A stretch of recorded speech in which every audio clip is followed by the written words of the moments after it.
Hello everyone, welcome to the channel tutor box. और आज की इस क्लास में मैं आप लोगों से डिस्कस करने वाला हूं फार्मास्यूटिक्स के इंपॉर्टेंट टॉपिक जहां से रेगुलर क्वेश्चंस पूछे जाते हैं। देखिए, मैंने आप लोगों को जो इससे पहले लेक्चर दिया था कि जो जीपेट में लास्ट 5 ईयर में फार्मास्यूटिक्स के पर्टिकुलरली कितने क्वेश्चंस आए हैं, तो टोटल फार्मास्यूटिक्स अगर माने तो उसमें 38 क्वेश्चन आए। बट यहाँ मैं फार्मास्यूटिक्स में आपको dosage form design, NDDS, cosmetics और physical pharmacy, pharmaceutical engineering and dispensing के बारे में जो टॉपिक इंपॉर्टेंट है वो बताऊंगा। ज्यूरिस्प्रूडेंस के टॉपिक जो इंपॉर्टेंट है वो अलग लेक्चर में सेपरेट से बता दूंगा। तो यहाँ पर मैं आप लोगों को एटलीस्ट 22 से 23 टॉपिक बताने वाला हूँ, जिसमें कि आपका जो इंपॉर्टेंट क्वेश्चंस आते हैं वो कवर किए हुए हैं। बायो फार्मास्यूटिक्स के क्वेश्चंस मैं अलग से बताऊंगा, इंपॉर्टेंट टॉपिक्स जो कि इंपॉर्टेंट है उसका लेक्चर सेपरेट से डिस्कस करूंगा। तो यहाँ पर देखिए, जो फार्मास्यूटिक्स है उसमें से रेगुलर क्वेश्चन कहाँ कहाँ से पूछे जाते हैं। तो पहला हमारा जो चैप्टर है वो हो गया टैबलेट। अब टैबलेट में क्वेश्चंस कहाँ से पूछे जाएंगे? टैबलेट में डाइल्यूएंट्स हैं, बाइंडर्स हैं, डिसइंटीग्रेटिंग एजेंट्स हैं, ठीक है। इसके इवेल्युएशन मेथड्स हो गए, टैबलेट मैन्युफैक्चरिंग की मशीन्स हो गई, उनके टैबलेट मैन्युफैक्चरिंग के डिफेक्ट हो गए। तो यहाँ से रेगुलर क्वेश्चंस पूछे जाते हैं। क्लियर? अब उसके बाद आता है कैप्सूल। तो कैप्सूल में भी कहाँ से क्वेश्चन पूछा जाएगा? देखिए, टेबल दी हुई है आपकी लैकमैन के अंदर। तो जो लैकमैन में टेबल दी हुई है वो आप ज़रूर लर्न करें। तो यहाँ पर साइज, शेप और उसमें कितना अमाउंट फिल हो जाता है वो कैप्सूल के बारे में पूछा जाएगा। उसके अलावा कैप्सूल के इवेल्युएशन टेस्ट के बारे में पूछा जाता है। और जो जिलेटिन यूज़ होता है, तो जिलेटिन पे काफ़ी बार क्वेश्चन पूछा गया है, ब्लूम स्ट्रेंथ पे क्वेश्चन पूछा गया है, ठीक है। और कैप्सूल की सॉर्टिंग मशीन्स जो होती हैं, कैप्सूल मैन्युफैक्चरिंग में जो मशीन काम आती है, सॉर्टिंग में जो मशीन्स काम आती हैं, उन मशीन्स के बारे में भी रेगुलर क्वेश्चन पूछे गए हैं। तो यहाँ पर इस तरह से जो इंपॉर्टेंट पॉइंट्स हैं इनके, वो मैं आपको बता रहा हूँ ताकि आप इस चैप्टर में से ये टॉपिक तो दोबारा से जब रिवाइज करो तो उसको देख कर ही जाओ। अब अगर हम पेरेंटल प्रिपरेशन की बात करें, तो पेरेंटल प्रिपरेशन के अंदर किस तरह के जो इवेल्यूशन टेस्ट हैं वो इसके लिए यूज़फुल है, ठीक है, वो आपको ज़रूर देखना है। इसके अलावा कौन कौन से प्रिजर्वेटिव हम यूज़ करते हैं, एंटीऑक्सीडेंट कौन कौन से यूज़ करते हैं, और बफर हम कौन कौन से यूज़ करते हैं, उनकी पीएच क्या क्या होगी, किस तरह से कलर चेंज करके देंगे, तो वो चीज़ आपको नेसेसरी देखनी है पेरेंटल प्रिपरेशंस में। Clear everyone? इसके अलावा आप जो पेरेंटल प्रिपरेशन है उसमें सॉल्वेंट, को सॉल्वेंट, टोनिसिटी एडजस्टर, इनको भी ध्यान से देखें क्योंकि टोनिसिटी एडजस्टर पे भी क्वेश्चंस आए हुए हैं। तो पेरेंटल और ऑप्थेल्मिक लगभग आपके सिमिलर ही हैं। इन दोनों में सिमिलर काइंड ऑफ जो पॉइंट्स हैं वो आप लोगों को चेक करने हैं। और इनके इवेल्यूएशन पैरामीटर तो आपको यूएसपी के और इंडियन फार्माकोपिया के, मोस्टली इंडियन फार्माकोपिया के आपको लर्न करके रखने हैं। कभी कभी 1-2 बार यूएसपी पे भी क्वेश्चन पूछा गया है, बट इंडियन फार्माकोपिया के जो इवेल्यूएशन पैरामीटर हैं उनमें कौन कौन से टेस्ट हैं जो यूज़ किए जाते हैं वो आप लोगों को याद रखने हैं। फिर अगर हम एरोसोल की बात करें तो एरोसोल की प्रॉपर्टी क्या होनी चाहिए, इसमें कौन कौन से टाइप के जो इनहेलर आते हैं उनके बारे में, टाइप्स ऑफ इनहेलर के बारे में पूछा जाएगा। और प्रोपेलेंट्स जो हैं तो उनके बारे में पूछा जाएगा। हाइड्रोकार्बन जो इनके अंदर यूज़ होते हैं उनके फार्मूला के बारे में पूछा जाता है, उनका नेमिंग किस तरह से किया जाता है उसके बारे में पूछा जाता है एरोसोल में। क्लियर? इसमें पार्टिकल साइज़ क्या होती है उस पर भी क्वेश्चन आया हुआ है एरोसोल के अंदर।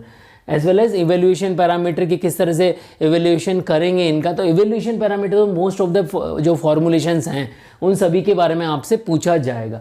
नेक्स्ट अगर हम बात करें सस्पेंशन, इमल्सन, सपोजिटरी, तो यहाँ इन तीनों ही टॉपिक में आप लोगों को बता रहा हूँ कि जैसे सस्पेंशन हो गया, तो सस्पेंशन, इमल्शन और सपोजिटरी, इनके कैरेक्टरिस्टिक्स क्या होते हैं, टाइप्स ऑफ सस्पेंशन क्या होता है, टाइप्स ऑफ इमल्शन क्या होता है, टाइप्स ऑफ सपोजिटरी क्या होता है, और इनको मैन्युफैक्चर करने में कौन कौन से कंपाउंड यूज़ आ रहे हैं।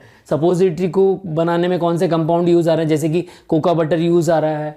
तो इसी तरह से इमल्शन के जो बनाने में कौन कौन से मटेरियल यूज़ आ रहा है, किस तरह का इमल्शन है, टाइप्स मैं बता ही चुका हूँ। सस्पेंशन में जो अलग अलग तरह के सस्पेंशन है, फ्लोकुलेटेड सस्पेंशन है, नॉन फ्लोकुलेटेड सस्पेंशन है, तो उसके बारे में आप लोगों को लर्न करना है। क्लियर? एंड यहाँ पर सपोजिटरी में से कभी कभी कुछ एमसीक्यू पूछ ली जाते हैं कि डिस्प्लेसमेंट वैल्यू आप बताइए कि डिस्प्लेसमेंट वैल्यू क्या होगी। इमल्शन में जो है oil and water emulsion, water and oil emulsion के एग्जांपल आप लोगों से पूछ ली जाते हैं, प्लस कौन से साइंटिफिक फार्मूला इनमें यूज़ आते हैं, इमल्शन बनाने के लिए किस तरह के जो लॉ है वो यूज़ किए गए हैं।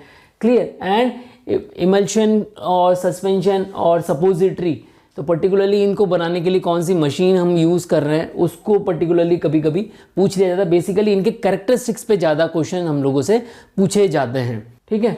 फिर हम पाउडर की बात करें तो पाउडर का जो है हमेशा क्वेश्चन पूछा जाता है कि पाउडर की प्रॉपर्टीज़ क्या होती है, Carr's index, Hausner ratio, angle of repose, इनके बारे में हमेशा एक ना दो क्वेश्चन पूछे गए ही हैं हर कॉम्पिटिटिव एग्जाम में। तो पाउडर्स को आप अच्छे से लर्न करें, किस किस तरह के पाउडर होते हैं, पाउडर की फ्लो प्रॉपर्टी क्या होती है, उसके बारे में भी पाउडर से क्वेश्चन पूछा गया है। पाउडर की रियोलॉजिकल प्रॉपर्टी क्या होती है, तो वहाँ पर भी क्वेश्चन पूछा जाता है। इसके अलावा देखिए पोसोलॉजी में आप जानते हैं कि कौन कौन से फैक्टर डोज को लेने के लिए अफेक्ट करते हैं, जैसे कि एज हो गया, वेट हो गया, और काफ़ी सारे जो पॉइंट्स हैं वो हमको देखने पड़ते हैं कि कौन कौन किस तरह से डोज का अमाउंट अफेक्ट करेगा, और कौन कौन से फार्मूला है डोज की कैलकुलेशन में, कौन कौन से formula, young formula, dealing formula, तो वो सारे फार्मूला बेस्ड क्वेश्चन जो हैं यहाँ पर पूछे जाते हैं। तो पोसोलॉजी को आप अच्छी तरह से करके जाएं, यहाँ से भी क्वेश्चन आता है।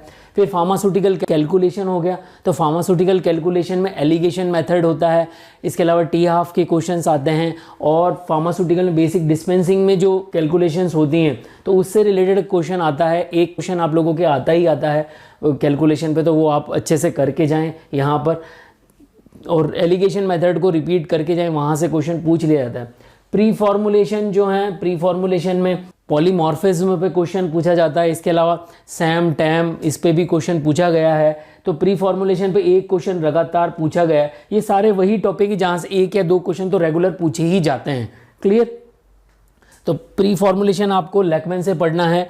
इसके बाद पैकेजिंग मटेरियल, तो पैकेजिंग मटेरियल को देखिए यहाँ पर जो ग्लास और रबड़ है, तो पैकेजिंग मटेरियल में ग्लास पे हमेशा क्वेश्चन पूछा गया है, और उसके अलावा जो ग्लास में type 1, type 2, type 3, type 4 glass है, तो उस जो टेबल आपकी लैकमैन के अंदर दी हुई है उसको जरूर रिपीट करके जाएं। उसके अलावा रबड़, किस तरह का रबड़ होता है, रबड़ कहाँ से ऑब्टेन होता है, तो जो पैकेजिंग मटेरियल है उस पर भी क्वेश्चन आता है, क्योंकि आपको पता ही कोई भी फार्मास्यूटिकल फॉर्मुलेशन उसको हमको पैक करके कुछ न किसी में देना है पब्लिक तक, तो वो पैकेजिंग मटेरियल कैसा होना चाहिए उसकी नॉलेज आपको होनी चाहिए, इसीलिए पैकेजिंग मटेरियल पे क्वेश्चन आता है।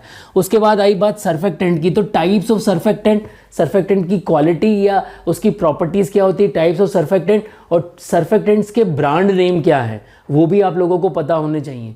सर्फेक्टेंट में HLB का भी क्वेश्चन आता है, और इसके ब्रांड का क्वेश्चन तो आता ही है, मैं बता ही चुका हूँ। साथ में आप टैबलेट्स में देखिए, टैबलेट में भी मैंने आपको डाइल्यूएंट, डिसइंटीग्रेटिंग एजेंट और बाइंडर्स बताए हैं, तो इन सब के जो ब्रांड नेम है वो भी आप याद रखिए। जैसे ट्विन हो गया तो अलग ट्विन 20, ट्विन 60, ट्विन 80, इनके क्वेश्चन पूछे जाते हैं।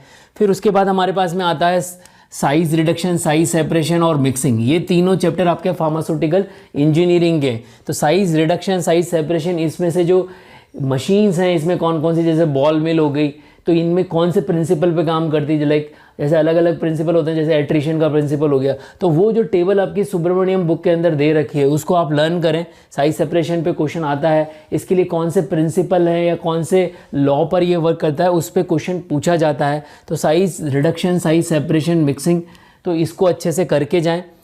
साथ ही साथ में जो आपका विस्कोसिटी और रियोलॉजी है, तो अब ये जो विस्कोसिटी, रियोलॉजी हो गया, सॉल्युबिलिटी और माइक्रोमेट्रिक, ये आपका फिजिकल फार्मेसी के चैप्टर हो गए, यहाँ से रेगुलर एक एक क्वेश्चन पूछा जाता है।